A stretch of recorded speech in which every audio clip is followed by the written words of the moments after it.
like, look, whenever you're making and selling a product that helps people, it's just like, at least for me, like I got to have some passion about what I'm doing or how I'm making my money. Talking on the phone, a lot of times, like if any of you been through sales programs, they'll be like, don't be hunched over. They can hear they're hunched, they're like, they know you're hunched over. Hey, well, this is commercial. It's built better. It's more money, and then the home user gets some bastardized version of that item that's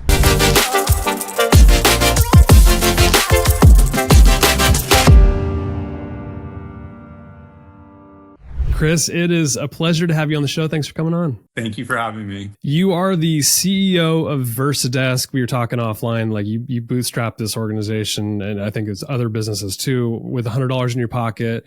How did you start this business? What was your why behind this business and getting into the ergonomic space? Well, I think, we started out in 2000. So it was a little while ago. 25-year anniversary. Yeah.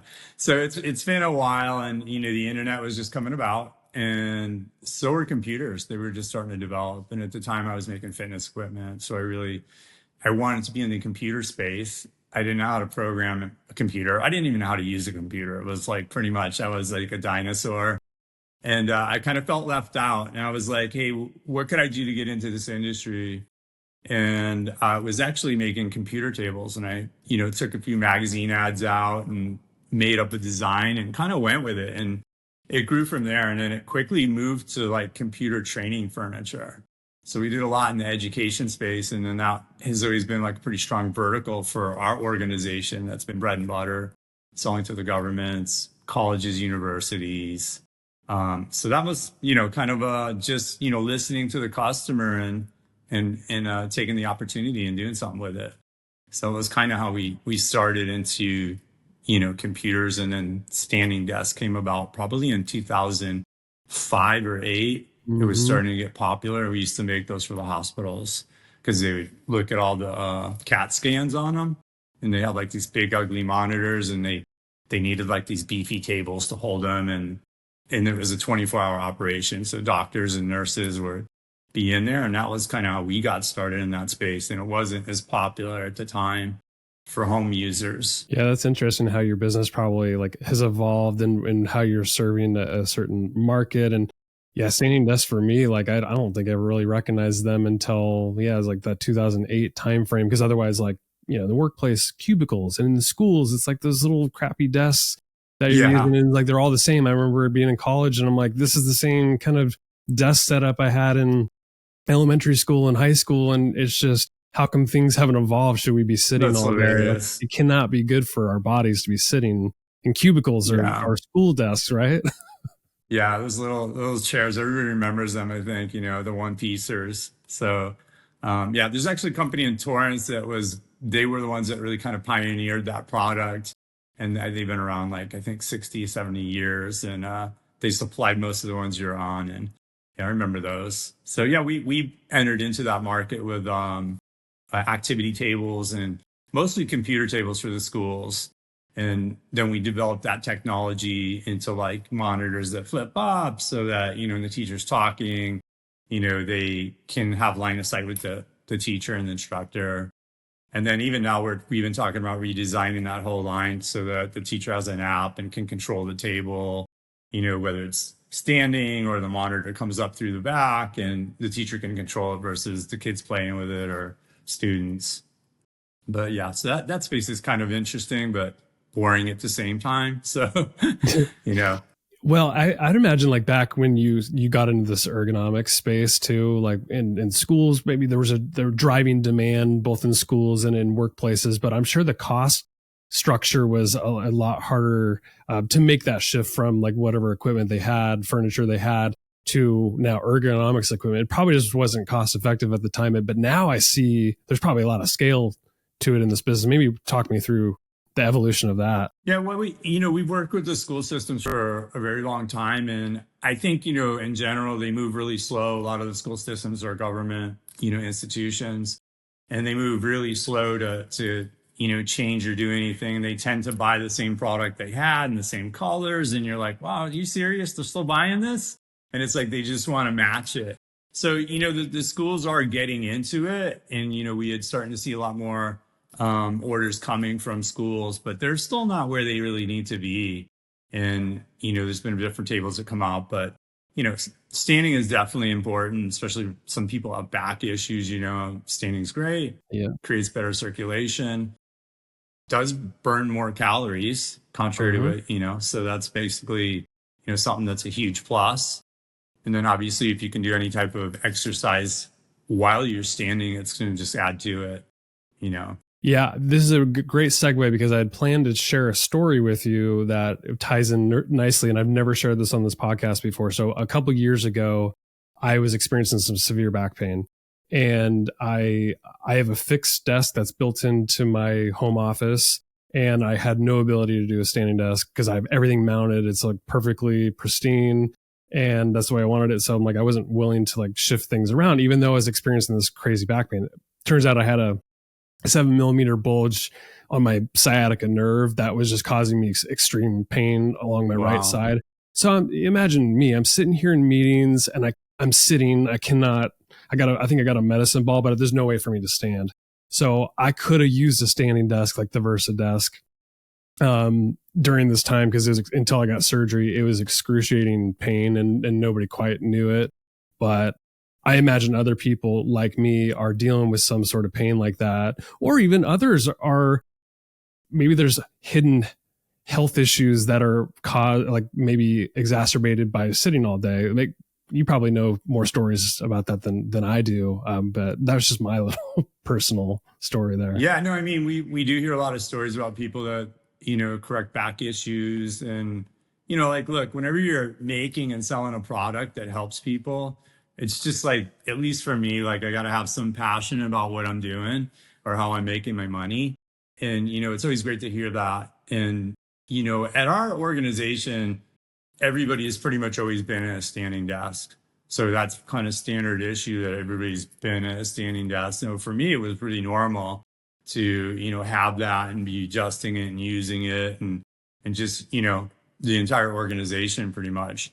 But there's still many people that are still sitting down. They're not even conscientious of it. And I think that, I have like a really great trainer now, and he's all like, engage your core. And I was like, that's true, right? People should do that when you're standing up, engage your core, hold your gut in, you can look good for yourself. That's fine. But I like that everybody else is, people are becoming a little more conscientious of what's going on. And that's an easy way to just kind of really up your game.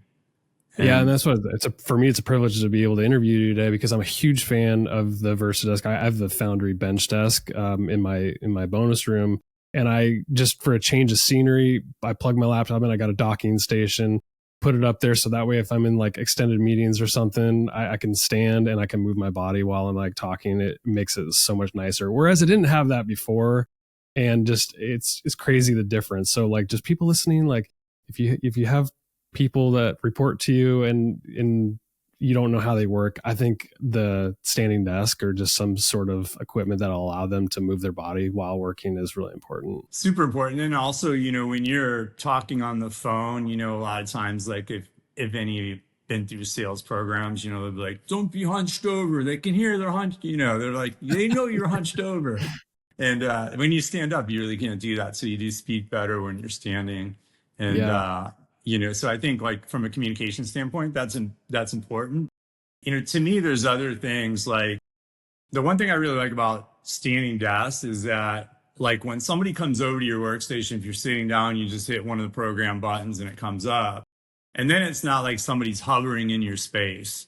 And I'm one of those people. I'm like, I need my space. And like, if we're talking, then it's a lot nicer to be speaking to somebody standing than having them come over and look over your shoulder when you're working. Yeah, and that's a good point. So that, it may not be an ergonomic benefit, but it's certainly a good social benefit where, somebody comes over, you're actually just looking at your monitor. And it does feel like especially with your product, because that's what I have. And I've seen other, like, the desk ones where it just sits on top, and a lot of them don't look great, but yours is beautiful. And I imagine, like, especially if you have this in a work office environment, it just would make it look clean. And I bet you it impacts the culture and just the energy inside the workspace. I don't know. Have you had people that like, I don't know, leaders of organizations reach out to you and say like, oh, with having all of your desks in the office, it just like brings energy and a lightness to the work environment? Well, I do hope that does happen. And I would love to be, in communication with every customer who gets our product, and sometimes that's through team members. But yeah, we've had like the WorkNest, not the WorkNest, but really the Foundry series, which you sit at. It's bamboo surfaces. We don't actually finish the surface, and so there's no, chemicals in the finish or anything like that. Bamboo is also highly recyclable, not recyclable product, but it's sustainable. So bamboo grows very quickly and it's very strong. So it's not like an MDF product that breaks apart.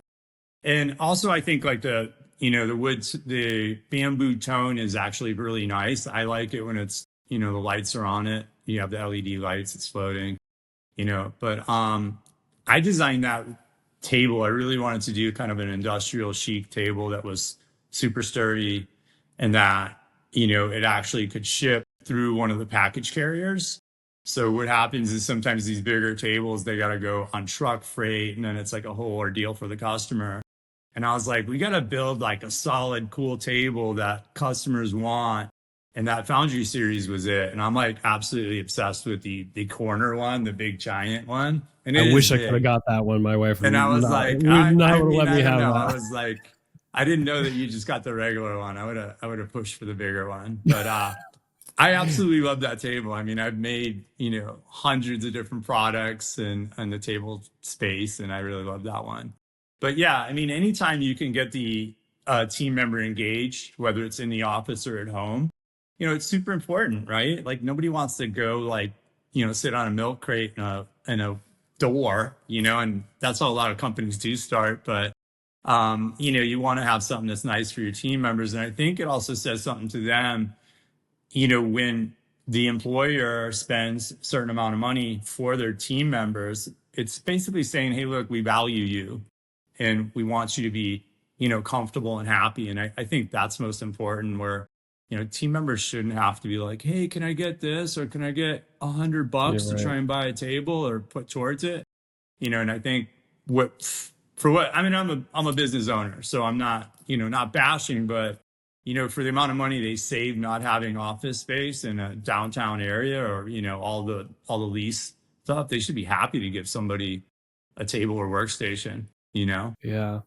Have you done any research or talked to anybody on like the link between like a standing desk or just a workplace that's ergonomically fitting to an employee in the levels of productivity or even enhancement of culture? Well, I haven't done a lot of research myself, but just in general, people that are standing or at least making the effort to be a little more healthy, I think that's more of a positive environment, right? You walk into an office and everybody's slumped over their desk and, just sitting there. Like that's not really something that gets you inspired to, jump up or do anything. But yeah, for sure. I think I'm a fan of open workspace.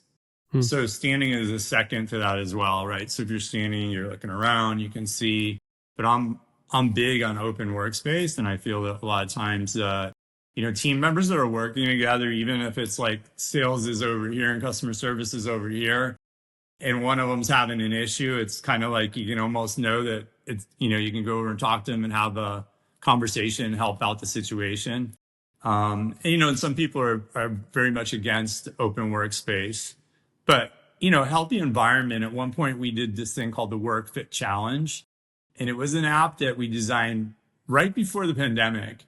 And it was supposed to have it had like a leaderboard on it. And it was like, if Brandon's over here and he's standing, he's burning this many calories. And then if he's on the treadmill, we actually paired a treadmill with it and then had it synchronized.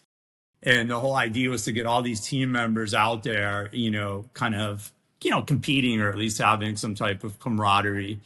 And, timing wasn't the best because obviously the pandemic, everybody was like leaving the office, and we had just built out a whole entire sales team to go out, into businesses and colleges and stuff. But it's all good. You pivot and, change, and it's always good. But whenever you can get like a treadmill or another movement in there, it is really huge. And we had a team member, actually was in the marketing department, and he had put a treadmill, we'd have these, like, we call them walking pads. They were like real flat treadmills we were selling at the time.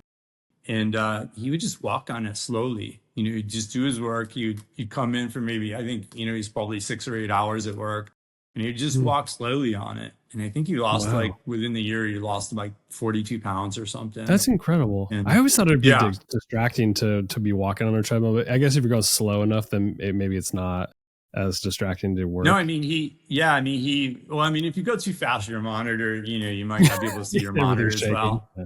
Yeah. And, that's why we want, sturdy tables that don't. And that was also a request from a company we had. They were saying that people were walking on the floor and that the tables they had were shaking because of the monitors. And then we come up with this super overbuilt monitor holder.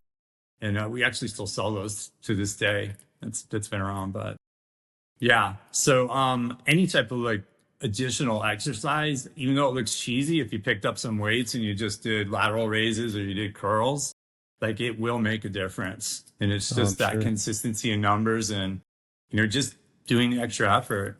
But I love that when I see people like get into shape and, I read about this concept of, I think hopefully I don't butcher it, Feng Shui. It's all about like creating harmonious like environments. Do you, with your products, incorporate sort of the principles of like how you design your desks to create that harmonious work environment? Like a feng shui. Well, my understanding is that was more like kind of how you set up your furniture, in relationship to doorways and whatnot. So I don't want to speak out of turn here. I don't really know feng shui that much, and even if I'm pronouncing it right. But, you want a good environment. And I think when we are designing a product, we're conscientious of like, where is the monitor going to be at, right? And this is really important. And what we have for 2025 is we have a new desk that's programmable to height and monitor height. So, when you're sitting, the monitor should be lower. And when you're standing, the monitor actually needs to be higher. So we have this program that's like your seat in your car. So you got 3-4 functions, whatever it is. And that's on the app. And then that's something that you can actually, program to be exactly the right ergonomic height for yourself. How have you adapted your products to like the office environment versus folks that might be working like fully remote at home and they need that type of equipment? Because I imagine the design would be slightly different for like a office versus home office. Yeah. So, we just launched our WorkNest cubicle system, and we brought that technology, the standing desk in it. We have a floating surface. So, if you had to have that at work, you have all the programmable features and then the up, down, and of course, our new monitor fits onto that. But, what we're doing is as a brand, typically we always want to be a quality product, whether it's in your home or it's at work. So we don't really differentiate like, hey, well, this is commercial, it's built better, it's more money, and then the home user gets some bastardized version of that item that sucks. And so then we're like, it's lifetime warranty and everything. If you want to beat it over with a baseball bat, go ahead, or like have your kids jump on it, whatever the case is, it's still the same product. And, and I think consumers appreciate getting a quality product, Yeah. Well, that's what I noticed too about my desk is like, not only you're talking about the adjustment, like just the arrows and the settings, you can go up and down really simple. It's like so smooth. And just having the mounted within the desk, like I have dual monitors and I have to have my multiple monitors. Just having that mounted right within the desk itself that's incredible. And then just wire management is so easy. Like everything is kind of hidden. Yeah. Love it. Versus traditional desks, I had wires all over the place and just nothing was like cohesive. So it's a really beautiful product. We're always working on cable management with our customers. So we have some additional stuff as well for that. But, one of the things that people don't realize is when you do have your monitor on a monitor, monitor arm, you free up that space on the surface. So it actually gives you a lot more cleaner environment. And then if you have a situation where people are like, bumping into your work surface or, kids, they can't knock the monitor off. And in schools and some of the LA Unified, they weren't able to take the monitors off. So there was actually, there's, ergonomics there, but also like so that people couldn't just walk off with the monitor, Oh yeah. So those are benefits too. But yeah, in general, having a clean workspace, is really important. Like I'm huge about like trying to keep my desk clean Yeah. and just Same. organized. So I like it. You mentioned sustainability earlier with just the product in general. And I know a lot of employers, and I think it's probably driven a lot by their employees. They want employers to buy from people who use sustainable products, local if they can. How do you approach your product with sustainability, maybe even like buying local or using local resources to finish your product? Yeah, so I think like the entire supply chain from finished goods all the way back to making them, sustainability is really the smartest way too, because it's also usually less expensive to do it sustainably, right? So for us, we don't source any materials that are more than 50 miles from our manufacturing location. And that way it's not like it's coming from New York to Los Angeles to be processed. And it gives us a shorter lead time for us to get our materials for manufacturing. And then also you're not, creating this huge carbon footprint, trucking stuff all over the country or, from other places. So, that's been important to us. In general, I mean, I myself am a healthy person and, I want everybody to have a healthy product. So, all of even our paints, we make sure there's no VOCs in them when we are applying them. And even when you're touching them, there's no issues there. And again, bamboo is a very sustainable product, grows very quickly and much more faster than regular woods that will be used, even if they're used in an MDF format. That's still the byproduct of another wood product. So sustainability is super important. I think, sometimes that word's played with a little bit, but we generally just try to, use 60% recycled corrugated, the box. And then our metal is somewhere around the same thing, about 60% recycled. And that's pretty much it. We don't use anything that has volatile compounds or anything that's not organic. It's water-based. If we use any adhesives, which we don't really use at all, those would be water-based, Looking ahead, how do you see the innovations in the realm of home office or office ergonomic solutions? I don't know if you have anything on your roadmap or you're just keeping an eye on the industry in general and what consumers are demanding, but I'm just kind of curious where things are going. Yeah. So I think the desktop riser, the one that goes on top of your desk is still a fantastic product. I think I underestimated the product when, it first came out. And, one of the things I didn't realize was that there's so many office cubicles already in existence that, that cubicle that they have, whether it's a government office or it's, Southern California Edison, they can't take the surface out to put a standing desk in it because that holds the cubicle together. Yep, exactly. So, that desktop riser is really a brilliant product for helping those people get to the standing position without, a whole massive investment or, having to go to, board of directors to say, hey, look, we're going to buy all new cubicles for this, for this wing. So, that part I think is going to be around for quite a while. And I just really want to see more people using standing desks because it's just better. And it's like, people spend more money on shoes than they do like a desk or a chair for their work that they're supposed to be at for 8 hours. And I think it's really important. Like, I'm sorry? Same with beds too. Like people just don't want to spend money on beds. I mean, you're in your bed and you're at work. Those are two places that you should probably invest in. But investing in your health is the most important thing, and that's what I like to see people do. Yeah. Well, I appreciate you coming on. Like I saw the value in like just having the desk and I've never had this type. I've mentioned standing desks and some other ergonomic stuff on this podcast, but never had a full episode dedicated to it. And since I had the product, I'm like, I gotta have Chris on. awesome to talk about your product. But anything that you want to just share in closing, or invite people to like connect with you, or it's the best way to reach out to you? Yeah, so I mean, best way to kind of get a hold of us to see what we have is versadesk.com. And then obviously, if there's any type of promotional code that you have, we'll certainly honor that. But yeah, come to our website. You can see what we're offering. And then if you want to get a hold of me, then just send the sales department an email and hopefully it'll get to me. And I'll communicate back to you. So I'm always open to answer questions, or even other people with other businesses. If there's something I can help them with, we will.